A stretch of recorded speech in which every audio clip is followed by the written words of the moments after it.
Hello, everybody. My name is Carl Cameron, and it's a pleasure for me to be here with my wife, Pastor Angela Cameron, and interviewing her today. She's going to talk a little bit about her childhood and talk a little bit about a couple of new books that she has written, and I think you're going to enjoy it. So stay with us all the way through the interview, and I think that you're really going to enjoy what she has to say and the products that she has to offer. So welcome, honey. Thank you. Glad to be here. Well, listen, I want you to let the people know a little bit about your background information, childhood, anything that you think may interest them. Okay, as a child growing up, my parents were very strict. By strict, I mean they instilled the Word of God into us. My father was a minister, well, still is a minister today, and as my mom has gone through the Lord, but she was very instrumental as well as teaching us the Word of God and holding us accountable for following the Word of God.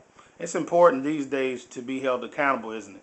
Yes, absolutely. Because a lot of the children these days are not held accountable, and we kind of see where our world has taken us, and it's taken us, seems like a turn for the worse.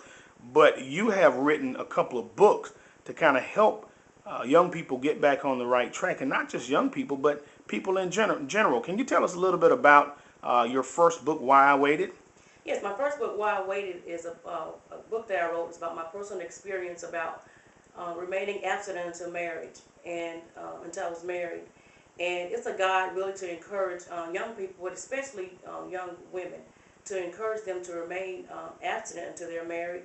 And it also gives tools about building their self-esteem and just encouraging them to wait and to have respect for themselves and to let them know that it's okay to say no to sex.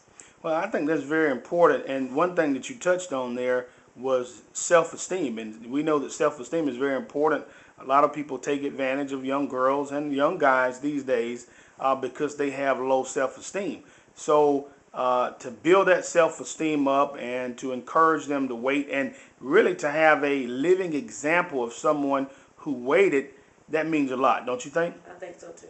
And what would you encourage young people these days to do if they were being pressured to have sex before marriage? How would you encourage them to wait? Well, actually, it's a chapter in this book entitled "Facing Temptation," and it gives advice or biblical advice or wisdom, if you will, about how you can abstain from sex, how you can deal with that pressure, because we know that young people are dealing with a lot of negative peer pressure. There's good peer pressure, but it's also negative peer pressure.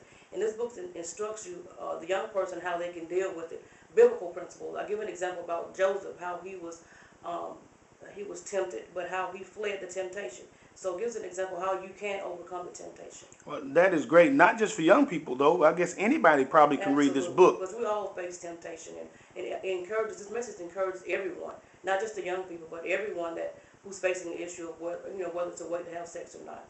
And I think one thing, too, I read your book, and one chapter deals with those people who have already taken that step and already have had sex, but what can they do? Well, actually, it's a chapter here encouraging those who've already engaged in sexual activity, how they can recommit themselves to the Lord, how they can rededicate their bodies to the Lord, because it's never too late to start over. Well, that's a great saying there, because I think that a lot of people kind of feel like, well, I've already made a mistake, so it's really no use in me going back. But what you're telling us and what your book tells us is that we still have an opportunity to rededicate our lives to God. Absolutely.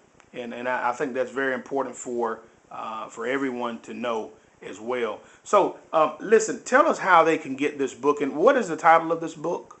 The title is Why I Waited, A Guide to Maintaining Your Virginity. And they can receive a copy.